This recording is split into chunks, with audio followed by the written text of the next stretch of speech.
Katulad din ba kita na nangangarap na maging malaro si Marquez at makapag-sportsbike at racetrack someday pero maliit lang ang budget? Say no more dahil itong featured bike natin ngayon ay isa sa masasabi kong race-ready bike from Voge dahil sa porma, tech features at components, pero at a very affordable price. My name is Neozeke and this is the Voge 525RR.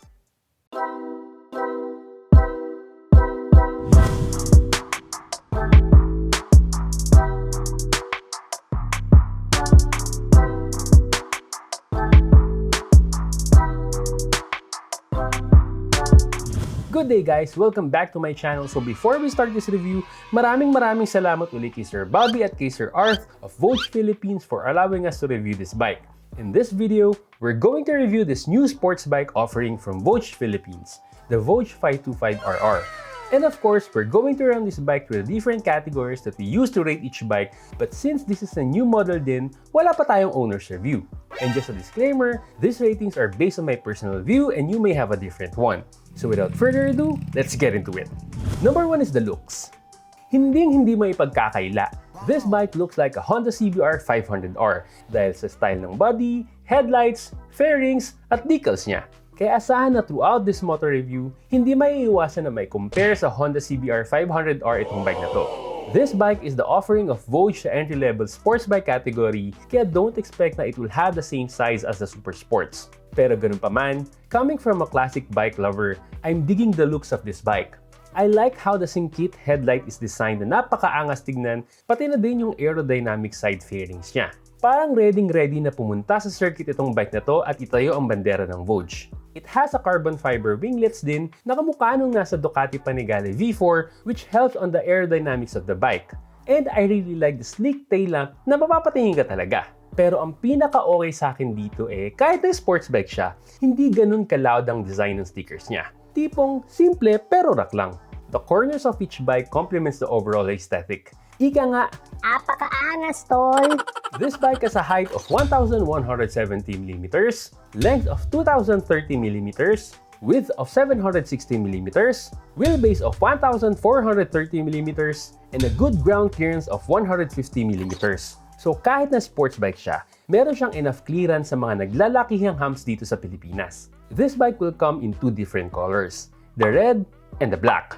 In terms of the things naman na I wish Voge did sa looks ng bike na to is to make the fuel tank bigger. Though this is case-to-case basis, depende sa height ng rider. Pero for me, medyo nahirapan lang yakapin ng hita ko yung fuel tank niya sa nipis, which is also my wish list sa other entry-level sports bikes like the Ninja 400, Ninja 650, at pati na rin yung CBR 500R.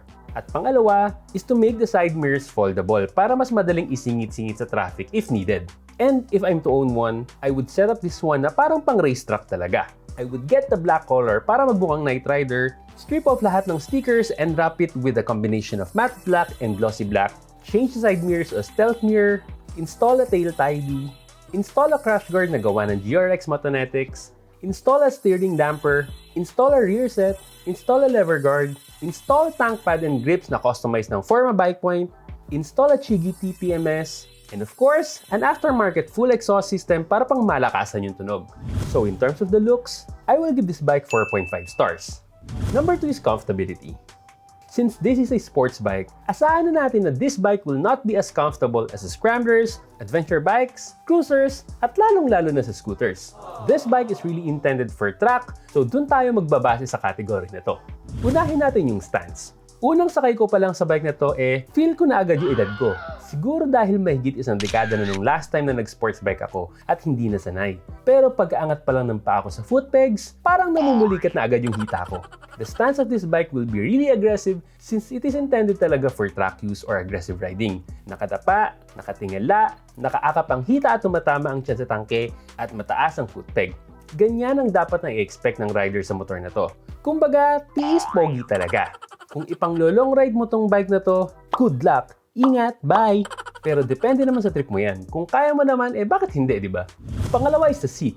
The seat of the rider is fine. It is low since sports bike nga siya, and it is fairly soft kaya hindi mananakit yung wepax mo kapag nag-long ride ka gamit ito. The pillion seat is a different story. It is not as comfy as the other bikes which is expected for a sports bike. Pero hindi naman kasing grabe ng other sports bike na konting kadjut lang mahuhulog na yung OBR. It has a decent space for the OBR which is good for a sports bike. The cushion of the pillion seat is a little thicker than the usual, and ang maganda pa is lagpas pa sa dulo ng fairings yung seats kaya okay din. Last is the handling. Being a classic and retro bike rider, ito yung pinaka naging concern ko sa sports bikes. I haven't been able to ride a sports bike for more than a decade kaya nanibago talaga ako. Pero after a while, nagamay din naman pero iba talaga yung nadudulot ng sports bike sa lower back lalo na sa mga may edad na. Since medyo manipis yung tangke ng bike, medyo nahirapan akong i-squeeze yung tank para hindi sana masyadong mangawit sa ride. I would say na if your height is a little under 5 feet to around 5'6", saktong-sakto yung handling ng bike na to sa'yo. Pero if you're taller than that, I suggest to test this bike first sa Voge showrooms to see if you will be comfortable with the handling of the bike.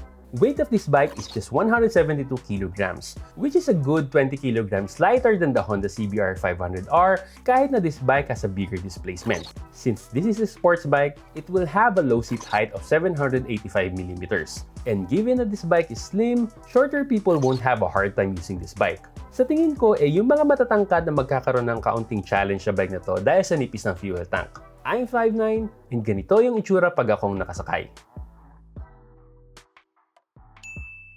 So for the comfortability, I will give this bike 4 stars. Number 3 is engine and performance. This bike is powered by a 494cc, liquid-cooled, 4-stroke, 8 valves, fuel-injected, twin-cylinder engine that produces peak power of 55 horsepower at 8,500 RPM and 50.5 Nm of torque at 7,500 RPM. Basically, this bike's engine is taken from the Honda's 471cc engines na pinalakas at ginawang 494cc. The bike is supported by a steel frame and aluminum swing arm which gives the bike a good balance between durability and being lightweight. Documented top speed of this bike is just 191 km/h, but based on the reviews of other people na nakagamit ng bike na to, it reaches around 200 km at may ibubuga pa. Hindi lang nasagad dahil nahuli na. It has a good fuel tank capacity of 14.5 liters and has an average of 23 km per liter while I'm using it, which is good for a big displacement bike. Front tire has a size of 120 by 70 by 17, while the rear has a size of 160 by 60 by 17. The great thing about this bike is right off the bat, naka Pirelli Rosso 3 tubeless tires ka na agad, kaya pagkalabas mo pala ng kasa, pwede mo na agad isabak sa track.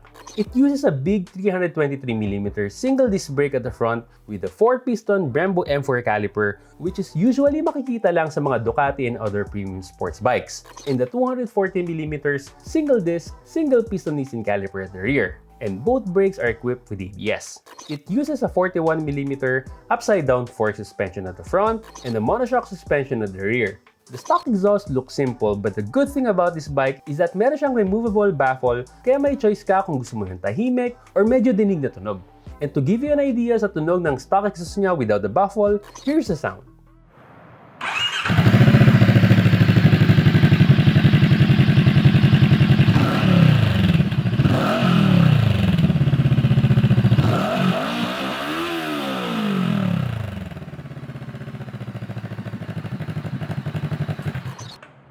So for the engine and performance, I will give this bike 4.5 stars. Number 4 is the tech. Voge has been emerging as one of the industry leaders pagdating sa technology ng bike. At dahil this bike is intended to be a race-ready bike, asahan na it will have a lot of tech features that the rider will truly enjoy. Isa-isahin natin para mapagod kayo. Game, unang-una is that this bike has a switchable ABS for safe braking. Pangalawa, this bike has 2 riding modes to cater your riding style, normal and sports. Pangatlo, it also has a switchable traction control system din which is helpful sa mga kalsada dito sa Pilipinas. Pang-apat, it is using LED lights sa lahat ng ilaw niya at meron siyang napakaangas na headlight lalo na kapag inon mo yung bike. Pang-lima, it has a side stand sensor for additional safety. Itong feature na to yung mag-off ng engine ng bike kapag naka-side stand ka at nag-shift ka to first gear. Pang-anim, it has a USB socket sa may left side ng fairing for your charging needs. Pang-pito, meron din siyang provision for dashcam sa may lower middle part ng headlight. Pang-walo, it has a large 5-inch TFT instrument panel na trademark ng Voge that displays the speedometer, trip meter, odometer, average fuel consumption, engine temperature gauge, fuel gauge, RPM gauge, time, riding mode, neutral indicator, traction control indicator, check engine indicator, ABS indicator, side stand indicator, low oil indicator, and gear indicator. And apart from this, marami pang options yung instrument panel for you to see the additional info sa bike mo like the battery voltage and range to PMS. Pang-siyam, meron din siyang Bluetooth connection sa phone mo at pwede mong ma-sync yung phone mo sa kanya para lumabas yung caller ID sa screen kapag may tumatawag. Pang-sampu, at katulad ng Voge 500 AC, meron ding screen mirroring function itong bike na to if you choose to connect your phone sa kanya, which is very helpful if you want to display Waze sa kanya. Ano, pagod na ba kayo? At panghuli at ang pinaka-unique sa bike na to na wala sa other Voge bikes is the lean angle display na karaniwang makikita lang sa mga premium sports bikes. This feature will let the rider know yung degree angle ng pagkalin ng bike, which is a big help lalo na sa track at kung nangangamote ka sa mga public roads. In terms of the tech features, I would say na this is Voge's specialty at wala ka nang hahanapin sa bike na to. So for the tech, kung meron lang rating na mas mataas sa 5, ibibigay ko sa kanya. Pero hindi pwede. So I will give this bike 5 stars. Number 5 is reliability. This bike has been introduced as a concept bike last 2021 but was just launched this 2023. Kaya wala pa talagang owner sa makakapagsabi ng reliability ng bike na to. All we have as of the moment is that this bike is a result of a collaboration ng Voge at MV Agusta to give us great and reliable bikes within the middleweight category. And katulad nga ng sinabi natin sa past vlogs natin, Voge is the high-end brand of Lonsin Motorcycles, which is the leading manufacturer of motorcycles in China and has been supplying engines sa BMW bikes. Yes, this brand is not as tested in the market as the other established brands, but based on the Voge owners, their bikes have been pretty reliable so far. Voge bikes have been a finisher ng mga Ironman and Philippine loops kaya may evidence ng reliability ng brand na to. Pero hindi natin pwedeng sabihin na reliable ang isang bike base lang sa brand niya dahil meron akong alam na isang premium brand na maglalabas ng isang 400cc bike na nabasag yung swing arm ng bike nang dahil lang na-tip over yung bike. Kaya talaga ang totoong reliability ng bike ay nasa bawat model at hindi nasa brand. Pero in this case, hindi muna natin pwedeng bigyan ng mataas na rating itong bike na to, especially sa reliability, at magbabase muna tayo sa reliability ng brand at previous bikes nito. So for the reliability, for now, I will give this bike 4 stars. Number 6 is maintenance and accessories. Kagaya nga na sinabi ko sa review ng other Voge bikes, maintenance for this bike is tricky sa mga owners. Currently, there are only 2 showrooms as of December 2023, one in Caloocan and the other one in Tarlac. But I believe there is a plan to open another showroom or partner with another distributor somewhere in the south. And I would say na if you're living near these places, you won't have any challenge in getting your bike serviced by the casa. Kaya you will have a good rating on this category. But if you live far from these places, you may want to check first kung kaya mo puntahan yung mga showrooms nila. Pero the good thing here is that the engine of this bike is based sa Honda 471cc engine na gamit ng mga 500 bikes nila. At dahil dito, sukat na sukat ang ibang parts niya like the crankcase, air filters, engine sprocket, at iba pa. Basta meron kang kilala na shop or trusted mechanic that can service a Honda CB500, Rebel 500, or CBR 500R engine, kayang-kaya na din ma-service itong bike na to. And in terms of the accessories, wala pa talagang shop na nagkikater ng accessories itong bike na to as of December 2023.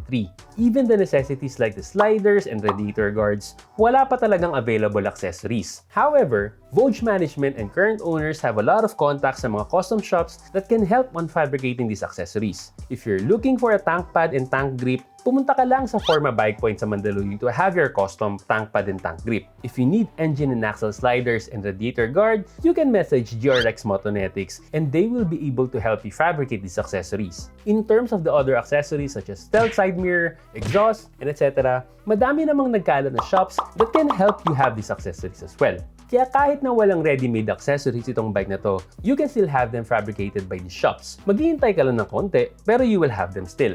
So for the maintenance and accessories, for now, I will give this bike 3.5 stars. Number 7 is the price. Voge Motorcycles' vision has been clear ever since it started. That is to provide reliable bikes of the highest quality at a very reasonable price. And they are staying with the vision right up to this moment. The Voge 525RR is currently priced at 350,000 pesos. Currently, there are no competitors ng bike na to sa 494cc category, and the closest bike that we can compare is the Honda CBR 500R, which is priced at 389,000 pesos. It is 39,000 more expensive than the Voge 525RR, but 8 horsepower and 19 Newton meters of torque less. And if you look further sa mga available bikes in the market, another great competitor ng bike na to is the CF Moto 450SR, which is priced at 299,900 pesos. It is 50,000 cheaper than the Voge 525RR, but has 94cc, 5 horsepower, and 11 Newton meters of torque less. So honestly speaking, with the engine power, jam-pack technologies, Brembo brakes, and Pirelli tires, I would say this bike is really a bang for the buck. And if you're planning to do financing, they both have an in-house financing and partner financial institutions to help you out. For their in-house financing, here are your options.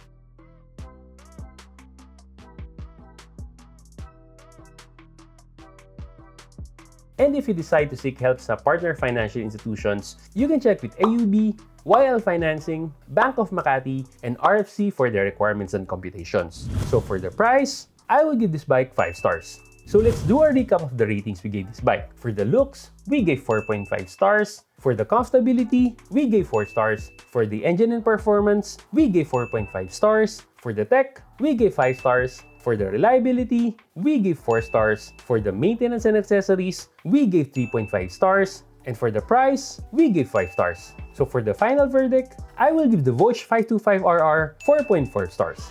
Yes, we can say that the Voge 525RR is a Honda CBR 500R model, pero may mas malakas na engine, mas maraming tech features, better parts and components, and of course, at a cheaper cost.